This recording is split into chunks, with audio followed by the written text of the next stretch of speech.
This is Autoline Daily, the show dedicated to enthusiasts of the global automotive industry. In 2022, over 42,500 people were killed in traffic accidents in the U.S. So the U.S. Department of Transportation, or DOT, is calling on automakers to implement technology that can help. It wants to see more V2X, or vehicle-to-everything communication, which wirelessly sends critical information between cars, the infrastructure, pedestrians, and bicyclists.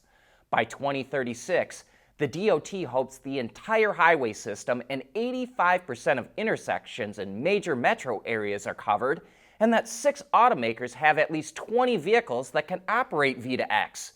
It says once that happens, 13 to 18% of crashes would go away and save more than 1,350 lives a year. But there's several factors that could hold back V2X. First, it's not like this is new technology. John said he first experienced vehicle-to-vehicle communication about 20 years ago, and since then it's always been just a few years away. Second, automakers have come up with 2 main ways to achieve V2X. One uses dedicated short-range communication, and the other uses the cellular network. So 2 competing technologies could hurt expansion. Plus, the Federal Communications Commission cut some of the radio frequency spectrum for V2X because of lack of adoption. And lastly, the DOT plan provides guidance and targets, but is not a regulation and does not provide any funding.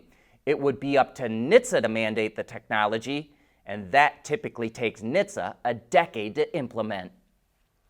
Toyota could go hybrid only in the U.S., according to the automaker's head of sales and marketing in North America.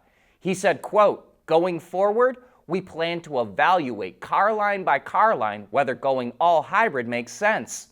It's already made the leap with the Camry sedan and Sienna minivan, and models like the Tundra and Tacoma, where you might not expect to find electrification, offer a hybrid option as well. But Toyota doesn't have a timeline for a hybrid-only lineup, and price sensitivity on entry-level pickup trucks and economy cars could keep gas-only versions around longer."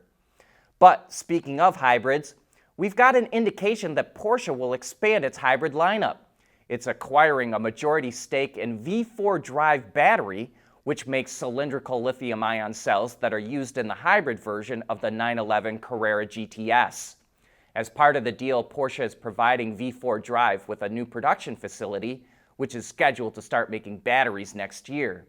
Some of those cells will go to other automakers, but it's unclear if they'll go outside of the Volkswagen Group. Ultra-luxury and 2-door convertible sports cars don't normally go together in the same sentence, but Mercedes is coming out with a Maybach version of the SL. Specifically, it took the Mercedes-AMG SL63 Roadster, which comes with a 585 horsepower 4-liter twin-turbo V8, and then gave it the Maybach touch. Available in only red or white, the Mercedes Maybach SL680 monogram features a new grille, 2 distinctive 21-inch wheel designs, an optional black hood with Maybach logos all over it, which also spreads to the soft top that is more insulated than before. The interior also gets special seats, materials, and unique instrumentation.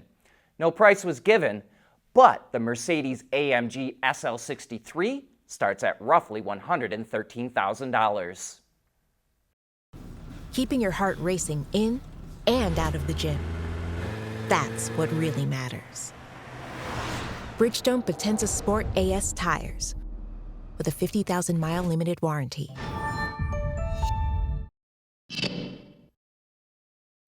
EV registrations in the U.S. outpaced the overall market in June. According to S&P Global Mobility, more than 108,000 EVs were registered in June, up 3.3% compared to a year ago, while overall registrations hit 1.2 million vehicles, a 9% decrease. That translates to an EV market share of nearly 9%, up from about 8% the previous June. Tesla led the way with roughly 61,000 registrations, which is a 2.4% drop. Ford was the second best brand with about 6,300 registrations. Kia was third with about 5,200, and Rivian and Hyundai were just behind in fourth and fifth. But some automakers relied heavily on incentives to boost EV sales. According to Motor Intelligence, the average incentive for the Kia EV9 was more than $18,000. Incentives for the Nissan Ariya were about $14,800 on average, and the Toyota BZ4X had incentives of $11,700 on average. In the first half of the year, about 580,000 EVs were registered in the U.S., up 7% from a year ago. The EU's new tariffs on Chinese-made EVs is already putting a big dent on sales. According to Dataforce, registrations for Chinese brands in Europe dropped 45% in July compared to June. Imported Chinese EVs now face tariffs of up to 48%. Part of the reason the drop was so big is that Chinese automakers rushed to get EVs to dealers before the tariffs went into effect on July 5th. The slowdown of the EV market in Europe is another reason, with overall registrations falling 36% last month. But despite the fall in registrations, Chinese brand market share in the region was 8.5% in July, up from 7.4% a year ago. And BYD sold 3 times as many vehicles in Europe in July than it did a year ago. Stellantis is idling a plant that makes engines for the Jeep Wrangler and the Ram 1500 Classic because inventory is piling up. The plant in Trenton, Michigan has more than 20,000 Pentastar V6 engines at the complex, so Stellantis is pausing production for a week. And this isn't a big surprise. Earlier this month, the automaker announced that it's ending production of the Ram 1500 Classic and laid off 2,450 workers at its Warren truck plant in Michigan. Lamborghini introduced a new hybrid vehicle called the Temerario, which is replacing the Huracan in its lineup. Its powertrain consists of a 4-liter twin-turbo V8 mated to an 8-speed dual-clutch transmission and 3 electric motors. That setup produces 907 horsepower. It has a top speed of more than 210 miles an hour or 340 kilometers an hour and can accelerate from 0 to 100 kilometers an hour in just 2.7 seconds. And Cadillac revealed a new concept called the Opulent Velocity. It's a 2+2 coupe that's highlighted by butterfly doors. Cadillac didn't share any powertrain details, but calls it a zero-emission hypercar. So, like the Soleil concept, it's also likely based on the all-electric Ultium platform. It's designed for both autonomy and driving. When in self-driving mode, the steering wheel and pedals retract, but when you're driving it, the experience is enhanced with an augmented head-up display that includes road overlays and active information about conditions. While we may never see this car in production, Cadillac says its design is a preview of future electric V-Series models.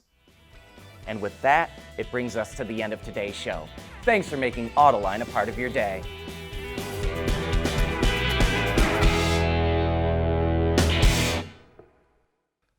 Autoline Daily is brought to you by Bridgestone, solutions for your journey. Intrepid Control Systems, over-the-air engineering boost your game. MEDC, where Michigan businesses are powering the future of mobility. And by Tejan Automotive Technologies, the formula for better mobility. When we did our research for the talent that we need for this program, Michigan was really the top of the list. In order to be successful in this space, you really have to have the right people, the right mindset, the right environment. There's nothing wrong with heavy metal. Hey, lighten up.